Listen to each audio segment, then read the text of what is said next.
What Senator Dick Durbin just laid out about Pam Bondi and the Trump Justice Department isn't politics as usual. It's a warning flare. Welcome, Attorney General Bondi. I'm glad that we are following this committee's long-standing tradition of regular oversight hearings with the Attorney General, the Director of the FBI, and the Secretary of Homeland Security. These hearings have never been more important as President Trump turns the full force of the federal government on Chicago and other American cities. The assault on the city I am proud to represent is just one example of how President Trump and Attorney General Bondi shut down justice at the Department of Justice even before the president's party, controlling the White House, Senate, and House of Representatives, shut down the government. The Attorney General has systematically weaponized our nation's leading law enforcement agency to protect President Trump and his allies and attack his opponents and, sadly, the American people. You have purged hundreds of senior career officials since you first appeared before us. These men and women had dedicated their careers to protecting the American people. As a result, the department has lost literally thousands of years of law enforcement expertise. To be specific, you disbanded the FBI's Foreign Influence Task Force and the National Cryptocurrency Enforcement Team, despite the growing threat of foreign election interference and the drastic rise in cryptocurrency crimes. You forced out almost 75% of the Civil Rights Division's career attorneys, while hate crimes are on the rise. You fired more than 100 immigration judges, while the immigration case backlog is more than 3 million. You cut the public integrity section from 30 prosecutors to 2, while political corruption skyrockets. During your confirmation hearing, I asked you about your many potential conflicts of interest as a former lobbyist. You responded under oath, quote, "You will consult with career ethics officials within the department and make the appropriate decision," end of quote. But the Justice Department then removed those career ethics officials and put in their place inexperienced political appointees beholden to President and you. And you've effectively shut down the Office of Professional Responsibility, which investigates misconduct by Department of Justice attorneys. Now, with these ethical guardrails out of the way, corruption has run rampant at the Department of Justice. Although you've been a registered foreign agent for Qatar, you did not recuse yourself from signing off on President Trump's solicitation of a free jet from the royal family, even though this gift was clearly illegal. Connections to Attorney General Bondi seem to yield more favorable outcomes for defendants. At least 2 long-running federal prosecutions were abruptly dropped after the defendants hired your brother. It's no surprise that Ed Martin, the failed U.S. attorney nominee you appointed as senior official, said, quote, "No MAGA left behind." Our nation's top law enforcement agency has become a shield for the president and his political allies when they engage in misconduct. Last year, President Trump's border czar, Tom Homan, was allegedly recorded accepting a $50,000 bag of cash in exchange for promising immigration enforcement-related contracts. Under your leadership, the investigation into Mr. Homan was dropped. After President Trump pardoned nearly 1,600 January 6 insurrectionists, including more than 600 charged with assaulting or impeding law enforcement, the Department of Justice is arguing in court that these pardons provide immunity for wholly unrelated crimes in multiple cases. Jared Weiss was filmed on January 6th, encouraging his fellow rioters to attack the Metropolitan Police Department officers. And he said, "F them, kill them." What happened to Mr. Weiss? He's been hired by you as a senior advisor. In February, you said the Epstein client list was, quote, "sitting on my desk right now for review." 8 months later, you still haven't produced these files, and a credible whistleblower told my office that FBI agents were directed to flag any records in which President Trump was mentioned. The Department of Justice ordered the dismissal of corruption charges against the former New York City Mayor Eric Adams in a corrupt backroom deal to secure his cooperation with the president's immigration agenda.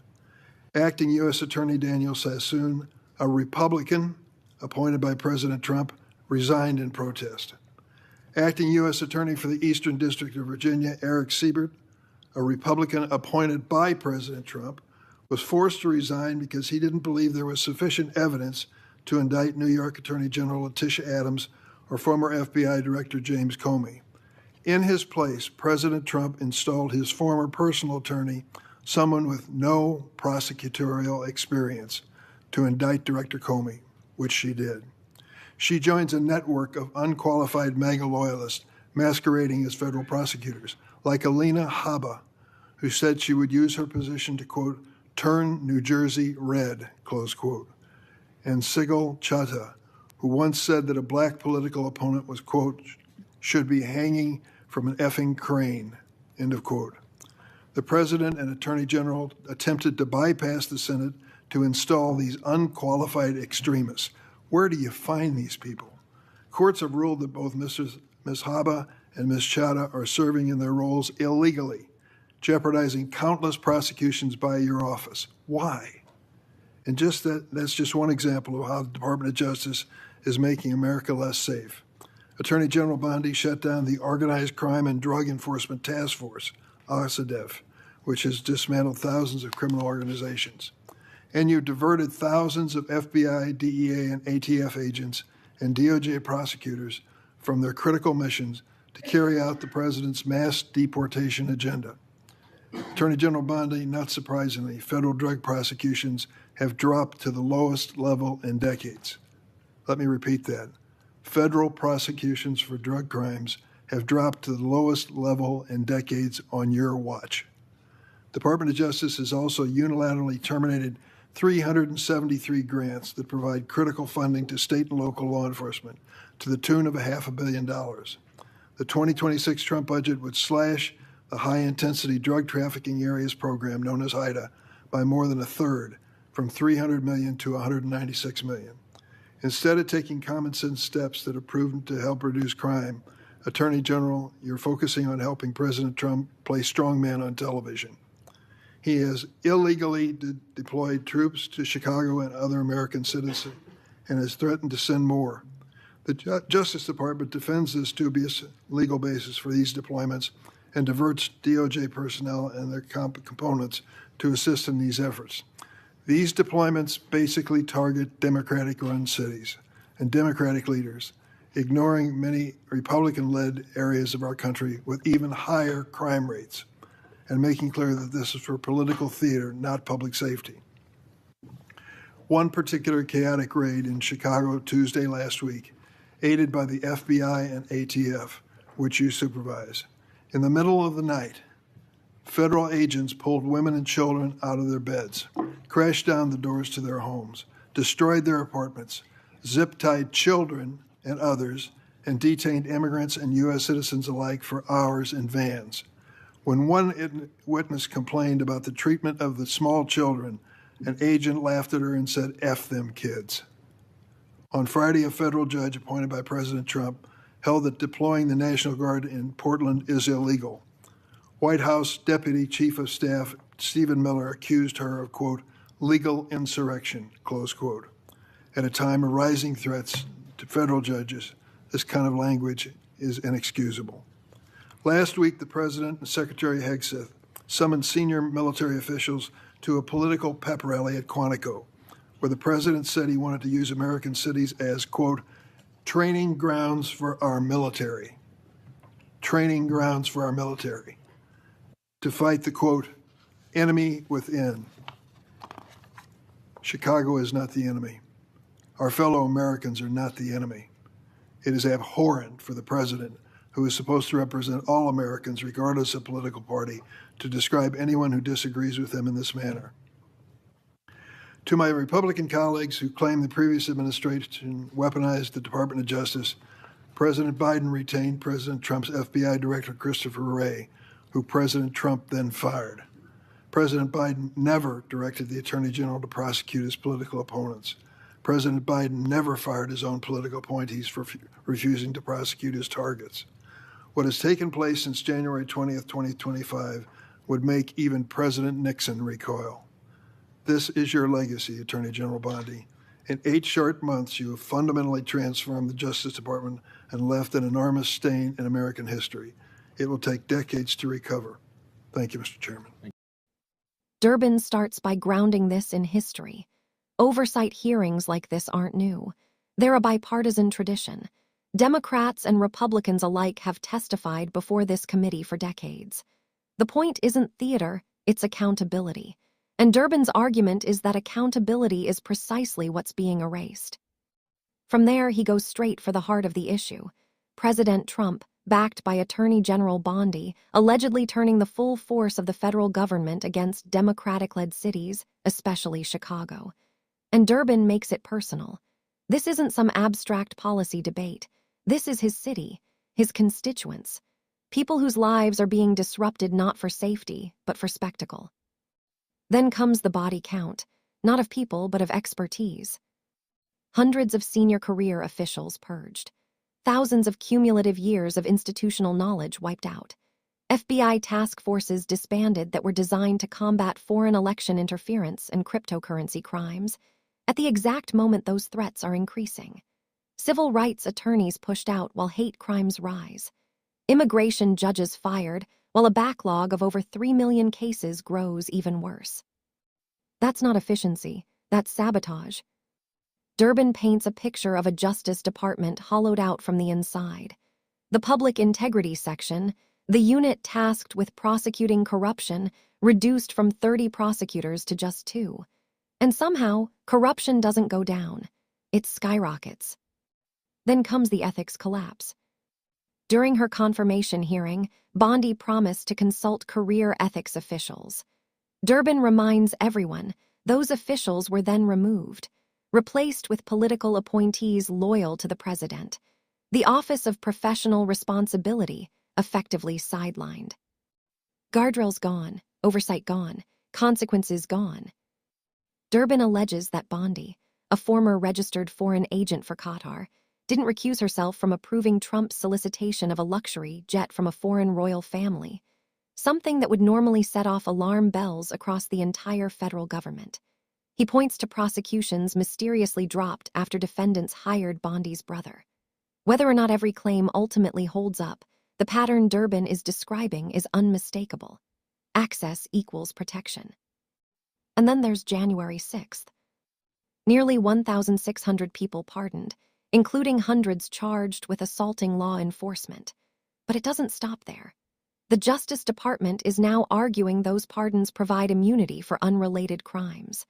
One individual allegedly encouraging violence against police officers on January 6th ends up hired as a senior advisor inside the DOJ itself. That's not reconciliation. That's normalization. Durbin moves to the Epstein files, a moment that landed like a thunderclap. Bondi publicly claimed the client list was on her desk. 8 months later, nothing. And a whistleblower alleges FBI agents were told to flag any documents mentioning Trump. If true, that's not just obstruction, it's manipulation of federal evidence. The Eric Adams case becomes another flashpoint. Charges dropped, a Republican U.S. attorney resigns in protest, another forced out for refusing to bring indictments he didn't believe were supported by evidence. In their place, Trump loyalists, former personal attorneys, people with no prosecutorial background openly talking about using federal power to advance partisan goals. Durbin doesn't mince words here. He asks the question out loud that a lot of Americans are already thinking. Where do you find these people? Courts have already ruled some of these appointments illegal, jeopardizing prosecutions nationwide. And that's the through line. Public safety isn't being strengthened. It's being undermined. Drug prosecutions dropped to their lowest level in decades. Grants to state and local law enforcement slashed by hundreds of millions. Programs specifically designed to fight high-intensity drug trafficking put on the chopping block, while DOJ resources are diverted toward mass deportation operations designed for cable news clips. And then we get to the imagery that should chill anyone who cares about civil liberties. Night raids, doors kicked in, children zip-tied, citizens and immigrants alike detained for hours, and an agent allegedly laughing about terrified kids. This is happening while troops are deployed into American cities under legally questionable authority. A federal judge rules one of those deployments illegal, and instead of respecting the ruling, senior White House officials accuse the judge of legal insurrection. Words matter, especially when threats against judges are already rising. Durbin closes by drawing the historical contrast. Biden kept Trump's FBI director. Biden didn't order prosecutions of political opponents. Biden didn't purge officials for refusing to carry out partisan demands. What's happened since January 20th, 2025, Durbin argues, would have shocked even Richard Nixon. And this is where we need to stop pretending this is just another partisan food fight. Durbin's speech isn't powerful because you agree with every allegation. It's powerful because it forces a fundamental question. What is the Justice Department for?